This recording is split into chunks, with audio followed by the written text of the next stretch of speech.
प्रिय विद्यार्थियों नमस्कार। अनिवार्य हिंदी में जो अपने सृजन बुक चल रही थी उसमें 3 लेसन आपके हो गए पद्य भाग के। अगला आज लेसन है जो कवि है बिहारी। पहले अपन देखते हैं बिहारी में है क्या। बिहारी सतसई से कुछ पद। बिहारी एक ऐसे मात कवि थे हिंदी साहित्य के जिन्होंने केवल एक रचना लिखी है और वह है बिहारी सतसई। सतसई, सत का अर्थ 7, सही का अर्थ होता है 100, यानी जिस रचना में 700 दोहे होते हैं उसको सतसई कहते हैं। मैंने आपको बताया था हिंदी साहित्य का जो काल है उनको 4 भागों में बांटा गया है। आदिकाल, भक्तिकाल, रीतिकाल और आधुनिक काल। ये बिहारी जो है वो रीतिकाल के कवि थे। रीतिकाल में 3 काव्यधाराएं थी। जैसे भक्तिकाल की 2 थी, निर्गुण और सगुण, ठीक वैसे ही रीतिकाल की भी 3 काव्यधाराएं थी। रीतिबद्ध, रीतिसिद्ध और रीतिमुक्त। रीतिबद्ध काव्यधारा में वे कवि थे जिन्होंने लक्षण ग्रंथ लिखे। लक्षण ग्रंथ या काव्यशास्त्र ग्रंथ वे होते हैं जिनमें कुछ ऐसे नियम बताते हैं। उन रचनाओं में कुछ नहीं होता, काव्य शास्त्र संबंधी कुछ नियम होते हैं। पहली पंक्ति में नियम और दूसरी पंक्ति में उस नियम से संबंधित कोई उदाहरण।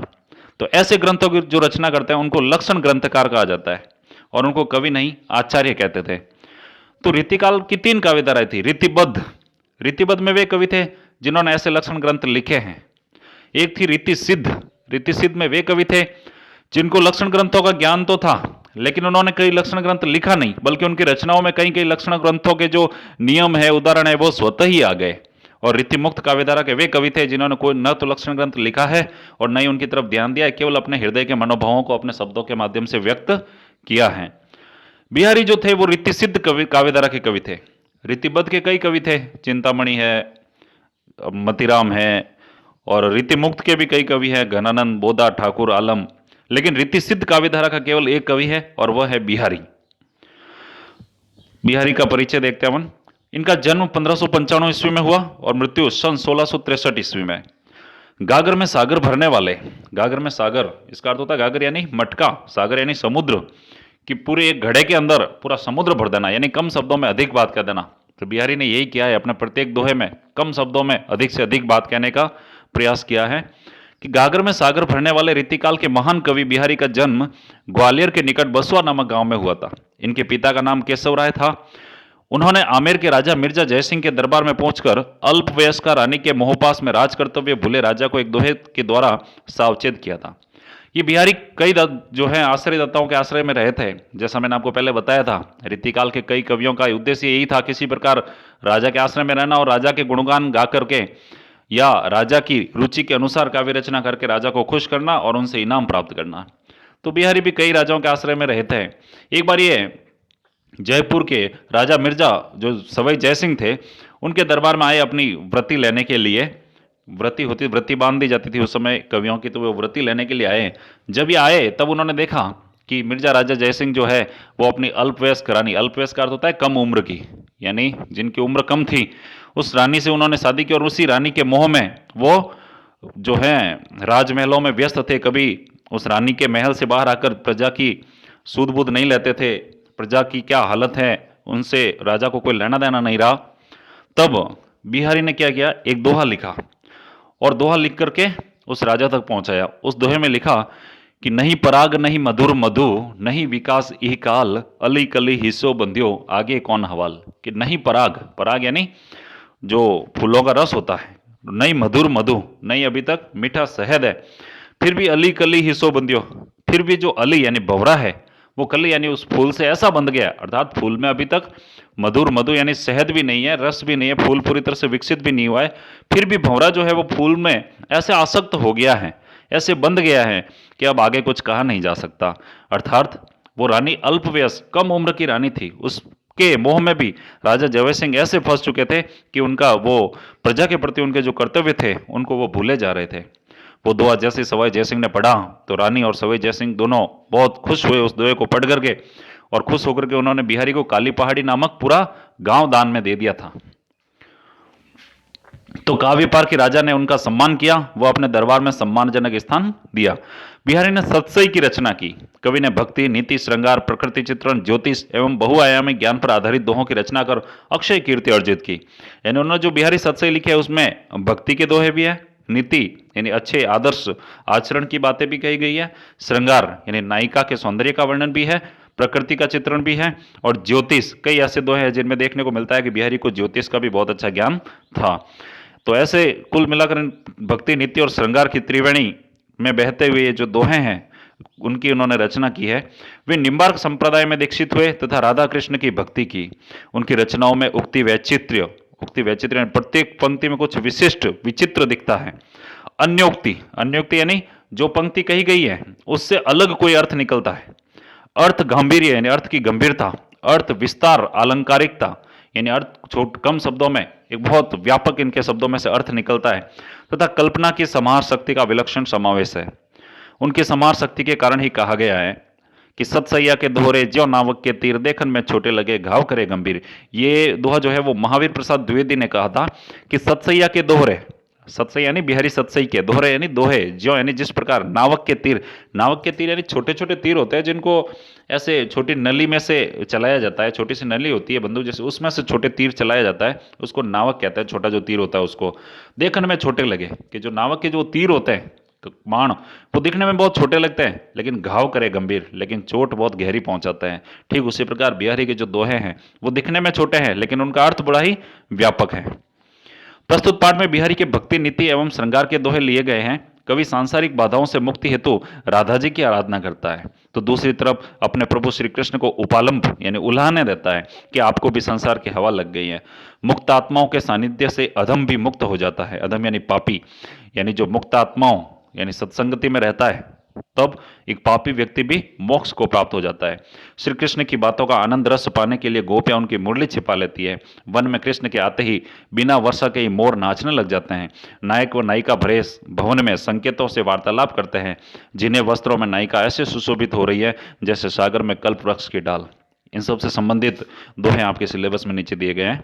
तो भक्ति, नीति एवं श्रृंगार के दोहे, भक्ति यानी इसमें कृष्ण और राधा जी की भक्ति से संबंधित दोहे भी होंगे, नीति यानी ऐसे आदर्श आचरण की प्रेरणा देने वाले दोहे भी होंगे, और श्रृंगार यानी कृष्ण राधा के सौंदर्य, प्रकृति का सौंदर्य, नायिका का सौंदर्य, इनका वर्णन भी देखने को मिलेगा। पहला दोहा, मेरी भवबाधा हरो राधा नागरी सोई, जा तन की झाई परे श्याम हरित होई। ये जो इन्होंने बिहारी सतसई लिखा है ना, उस बिहारी सतसई का पहला दोहा यही है कि मेरी भवबाधा हरो राधा नागरी सोई, जा तन की झाई परे श्याम हरित दूती होई। इसमें राधा जी को महत्व दिया गया है कि मेरी भव बाधा हरो, भव यानी संसार, बाधा यानी संकट, हरो यानी हर लो, नष्ट कर लो। जैसे मीराबाई ने कहा था, हरि तुम हरो जन की पीर। हरो यानी जो है जन की अर्थात लोगों की पीड़ा को हर लो, नष्ट कर लो, अर्थात हरने का अर्थ हो गया नष्ट करना। तो वहीं बिहारी कहता है मेरी भव बाधा हरो राधा नागरी सोई। राधा यानी राधा जी, नागरी सोई यानी जो चतुर, नागर यानी चतुर राधा जी। हे चतुर राधा जी, आप मेरी भव बाधा यानी इन सांसारिक दुखों को हरो यानी नष्ट कर दो। हे चतुर राधा जी, आप मेरी सांसारिक जो बाधाएं हैं, कष्ट हैं, दुख हैं, उनको नष्ट कर दो।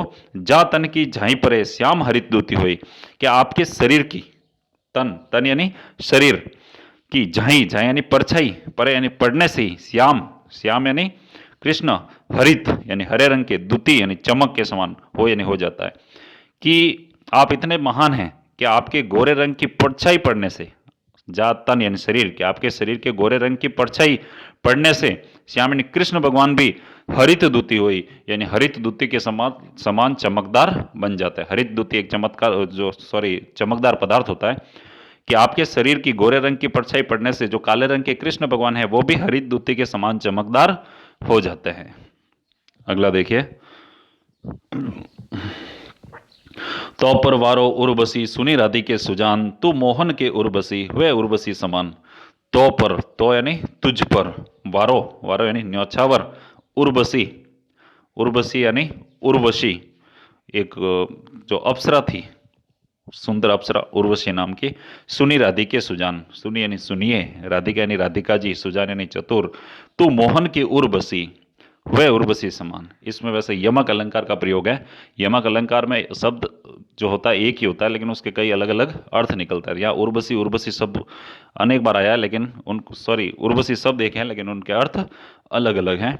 यहाँ पर बताया गया है जब राधा जी जो है वो ऐसे मान लेती है कि कृष्ण मुझसे प्रेम नहीं करते, तब गोपियाँ राधा जी से कहती हैं, सखी कहती हैं कि हे राधा जी, तो पर वारो उर्वशी, सुने राधिके सुजान, कि हे चतुर राधा जी सुनिए, तो पर वारो उर्वशी, कि तुम पर उर्वशी नामक अप्सरा को भी भगवान कृष्ण जो है वो न्यौछावर करते हैं। अर्थात तुम इतनी सुंदर हो कि तुम्हारी सुंदरता पर अब उर्वशी नाम की जो अप्सरा है सुंदर, उसकी सुंदरता भी तुम्हारी सुंदरता पर न्यौछावर करते हैं।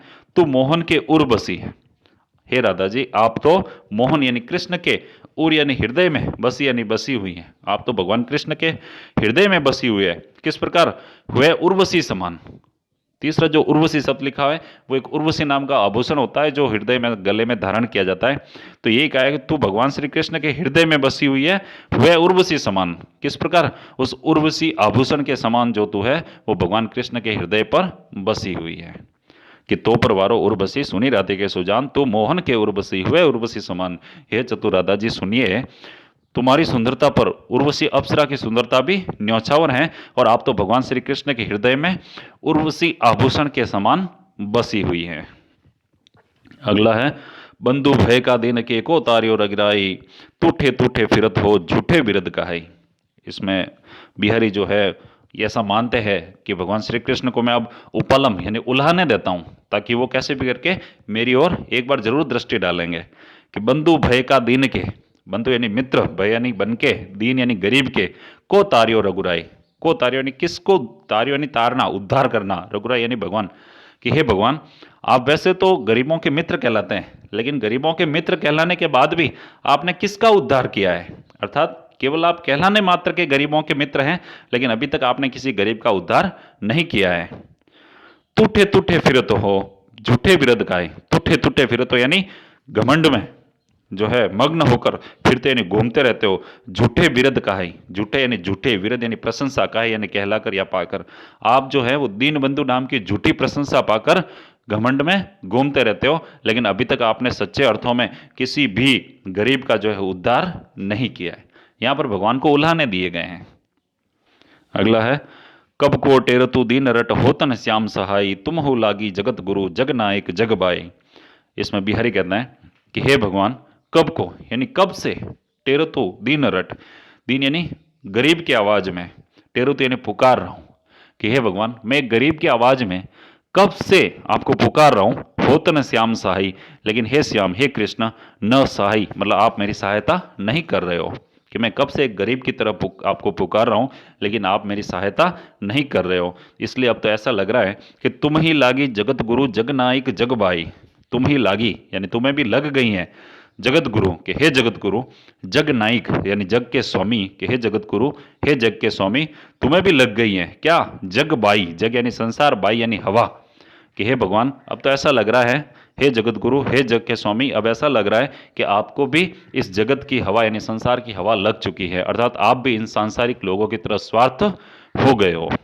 कब को टेर तो दीन रट होतन श्याम सहाई, तुम ही लागी जगत गुरु जग नायक जग बाई। कि हे भगवान, मैं कब से एक गरीब की पुकार में आपको पुकार रहा हूं, लेकिन आपने मेरी कोई सहायता नहीं की है। इसलिए वैसा लग रहा है कि हे जगत गुरु, हे जगत के स्वामी, आपको भी इस संसार की हवा लग चुकी है। अर्थात आप भी इन सांसारिक लोगों की तरह स्वार्थ हो गए हो। अगला है, या अनुरागी चित्त की गति समझे नहीं कोई, ज्यों ज्यों बूढ़े श्याम रंग त्यों त्यों उज्जवल होए। या अनुरागी, अनुरागी यानी प्रेमी, चित्त यानी मन, गति यानी दशा, समझे नहीं कोई यानी कोई नहीं समझता, ज्यों ज्यों बूढ़े, बूढ़े यानी डूबना, श्याम रंग यानी काले रंग में, त्यों त्यों उज्जवल होए, त्यों त्यों उज्जवल यानी सफेद हुए। यहाँ विरोधाभास अलंकार है। ऐसा बताया गया जैसे जैसे काले रंग में डूबता है वैसे वैसे सफेद अर्थात उजला हो जाता है। तो काले रंग में डूबने पर तो काला होना चाहिए, लेकिन काले रंग में डूबने पर उजला होता है, अर्थात विरोध की स्थिति है। इसलिए यहाँ विरोधाभास अलंकार है। अर्थात किसी काव्य पंक्ति को प्रथम बार पढ़ते समय विरोध का आभास होता है, और उसका सही अर्थ ग्रहण करने पर, प्रतिभा के आधार पर जब हम उसका सही अर्थ ग्रहण करते हैं तो वो विरोध का आभास दूर हो जाता है, वहां विरोधाभास अलंकार होता है। कि या अनुराग पहले पढ़ रहे हैं तो हमें ऐसा लग रहा है कि ज्यों ज्यों बूढ़े श्याम रंग त्यों त्यों उज्जवल होए, कि जैसे जैसे मन काले रंग में डूबता है वैसे वैसे सफेद होता है। तो ये तो विरोध की स्थिति है, काले रंग में डूबने पर तो काला होना चाहिए, अर्थात यहाँ विरोधाभास अलंकार है। लेकिन जब हम अब अर्थ निकालेंगे तो ये विरोधाभास दूर हो जाएगा। कि यह अनुरागी चित्त की गति, कवि बिहारी कहते हैं कि इस प्रेमी मन की, अनुराग यानी प्रेमी, चित्त की यानी मन की, गति यानी दशा, समझे नहीं कोई, कि मेरे इस प्रेमी मन की स्थिति को, मेरे इस प्रेमी मन की दशा को कोई नहीं समझ सकता। मेरा ये जो प्रेमी मन है वो तो ज्यों ज्यों बूढ़े, यानी ज्यों ज्यों बूढ़े नहीं डूबता है, श्याम रंग, श्याम कर दिया श्री कृष्ण, कि ज्यों ज्यों मेरा ये मन है वो भगवान श्री कृष्ण की भक्ति में डूबता है, भगवान श्री कृष्ण की भक्ति में लगता है, त्यों त्यों उज्जवल होए, त्यों त्यों ये उज्जवल यानी पवित्र होता है।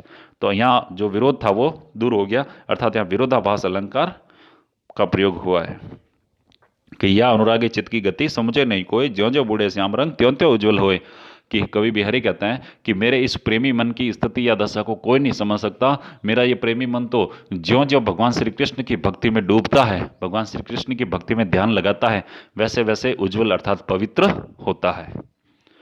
अगला है, भजन कयो ताते भजियो, भजियो न एको बार, दूरी भजन जाते गयो, सोते भजियो गवार। यहाँ पे भी यमक अलंकार का प्रयोग है। भजियो भजियो शब्द बार बार आ रहा है, लेकिन उनके अर्थ अलग अलग है। कि भजन कयो, कि हे मनुष्य, तुम्हें जिसका भजन करने के लिए कहा, जिसको अपनाने के लिए कहा, जिसका स्मरण करने के लिए कहा, जिसकी भक्ति करने के लिए कहा, ताते यानी उससे, भजियो यानी भाग गया, कि हे मनुष्य, तेरे को जिस भगवान की भक्ति करने के लिए कहा उस भगवान से तो दूर भाग गया। भजियो ने एको बार, यानी एक दूसरा जो भजियो शब्द है उसका अर्थ है भजन करना या उसका ध्यान करना, यानी तूने एक बार भी भगवान का ध्यान नहीं किया। भजन कयो ताते भजियो, कि जिस भगवान का तुझे भजन अर्थात ध्यान करने का कहा उससे तो तू दूर भाग गया। भजियो ने एको बार, यानी एक बार भी तूने भगवान का भजन यानी स्मरण नहीं किया। और दूरी भजन जाते कयो, और दूरी भजन यानी दूर भागने के लिए, जाते यानी जिनसे, कयो यानी कहा, कि जिन चीजों से तुझे दूर भागने के लिए कहा, काम क्रोध मोह लोभ अहंकार मद घमंड, इन सब से तुझे दूर भागने के लिए कहा, सो ते भजियो गवार। सो यानी उसको, ते यानी तूने, भजियो यानी भजन किया या स्मरण किया या भक्ति की ध्यान किया, गवार यानी मूर्ख, कि हे मूर्ख, हे निरक्षर मनुष्य, जिन चीजों से, जिन तत्वों से तुझे दूर रहने के लिए कहा था उनका तूने पूरा भजन किया अर्थात पूरा स्मरण किया, और जिन चीज़ों का तुझे भजन यानी भगवान का भजन करने के लिए कहा था उनसे तो दूर भाग गया, एक बार भी सच्चे अर्थों में भगवान का नाम स्मरण नहीं किया। तो आज इतना ही रखते हैं, बाकी के दो है अगले वीडियो में। आप इन सब का हिंदी अनुवाद जरूर लिखें जो मैंने पढ़ाए हैं, और किसी एक की आप सप्रसंग व्याख्या जरूर करें। सबसे पहले आप ऊपर संदर्भ लिखें, संदर्भ में ये लिखें ये दोहा किस पाठ से लिया गया है, इसके लेखक या कवि कौन है, और प्रसंग में आप उनका एक सारांश रूप में जरूर लिखें कि इसमें क्या कहा गया है और कौन कह रहा है। उसके बाद व्याख्या में उसका हिंदी अनुवाद जरूर लिखें, और विशेष में उनमें विशेष क्या है, कौन सा अलंकार का प्रयोग है, कौन सी भाषा है। मैं बता दूं आपको, बिहारी की जो भाषा है वो ब्रज भाषा है। ठीक है, तो इस तरह से आप एक की स्वप्रसंग व्याख्या और बाकी जो मैंने पढ़ा है उनका हिंदी अनुवाद जरूर लिखें। कोई समस्या हो तो कमेंट में जरूर बताएं। धन्यवाद।